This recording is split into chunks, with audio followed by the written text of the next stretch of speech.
mbanje gushima ku cigwa uno munsi baduhaye. Umwigisha Guillaume hari hantu yavuze ati umuntu atanga ico afise. Ubwo burya uwo twumviriza ngaha nk'abantu bakuze, ubwo ntituriko turasaba ikidashoboka.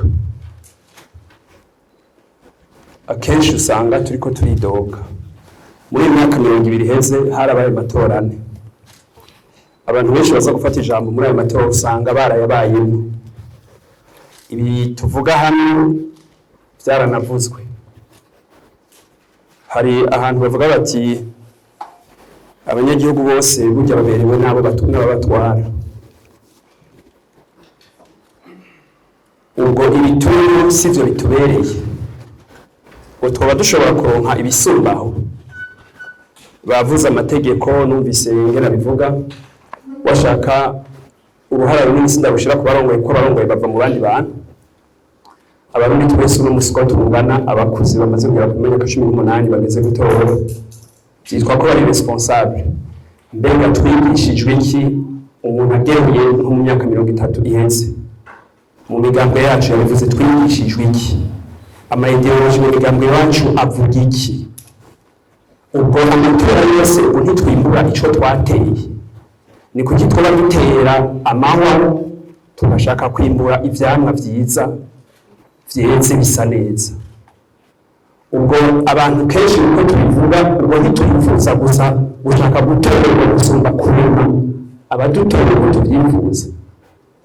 Hari abantu bavuze ati volonté politique, ugushaka. Akenshi ubwo dushaka ko ishaka ry'abanyagihugu rirangura cyangwa wese ashaka kwatorerwa aje ahabona abari barongora abandi. Rero muri imyaka 10 igiye kuza,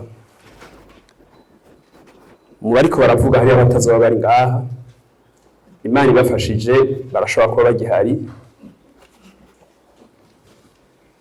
Mbega tuzokoma turiko turidoga ku byo twahawe canke turashobora kurema bishasha? Urumva twese umuntu agira ati ngo ababitegura nibakurikiza amategeko. Burya amategeko meza uwo yashira mu mfyisi zoyakurikiza zikarema igihugu ciza. Jewe kubganje ingorane s'amategeko.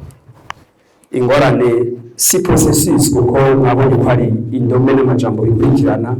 Ingorane n'umutima w'abantu. Niba tudashoboye kurema kujya bivuze ama-ideology akigishwa abantu n'abakuze, mukanya yaravuze ngo ngaha turi mu cadre des intellectuels, bisigura yuko bavuga igifaransa ari intellectuel. Mugabe rero mu twa yacu ubwenge bwacu butukoresha usanga babikoresha ari bake naho bavuga igifaransa.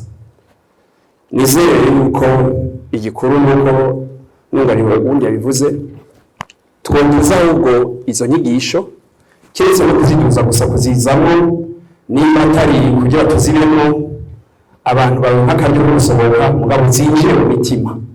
Nimba imigambo yacu ama-organisation yacu adashobora kurema abantu bashasha muri iki gihugu bafise imigambi y'umuntu ngo bumve yuko bashobora kwihanganira abandi, mbega aho vyoshika umuntu akatwiba amatora, ico baciza nuko dusambura igihugu.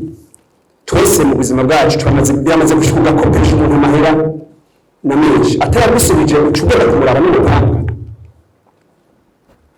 Umengo amatora ni cyo kigize ubuzima cyonyine bw'iki gihugu. Umengo amatora atari uko dushaka umengo igihugu cyo gisambuka. Rero siko je navyibaza. Njo gutuma nibaza ni dusubire hasi kuziko twige. Twigishe twebwe n'ikiretse gushaka gutora, twige umunsi arabibaza ati mbega abandi no bahiki. Nofasha iki kugira ngo abandi banezerwe kiretse kwatorwa. Hari abantu ati ntatora byose bifimo bisambuka. Rero nibaza yuko uruhara runini washaka abadutwara baduha ivyo barimye n'uwo kwibuka ubu ariko baradutwara ngira ngo ku rugamba n'abamenshi bariho ivyo barimye nivyo turiko turimbura. Ntitwategerezwa kwidoga ahubwo twategerezwa gutera imirima mishasha tukaraba ko mu myaka 5 dushobora kwimbura bishasha. Rero nahamagarira abakiri bato cyane cyane abatari bake muri imyaka bumva yuko politike batayikunda batanayuruka, ahubwo ko dusubira kuziko tukiga politike nshasha ayo bayegera mu migambi tukayexija yakimwe yavuga ati mu migambi iwacu mbega hariyo politiki turaganira by'ukuri cyangwa turwanyira gusa ko umuguru wacu utsinde yindi. Rero nako nahereza ko nibaza ko igihe abanyagihugu twese twaba tuzi icyo tubona muri iki gihugu amatora ntiyosubira kuba intambara tugira amahoro.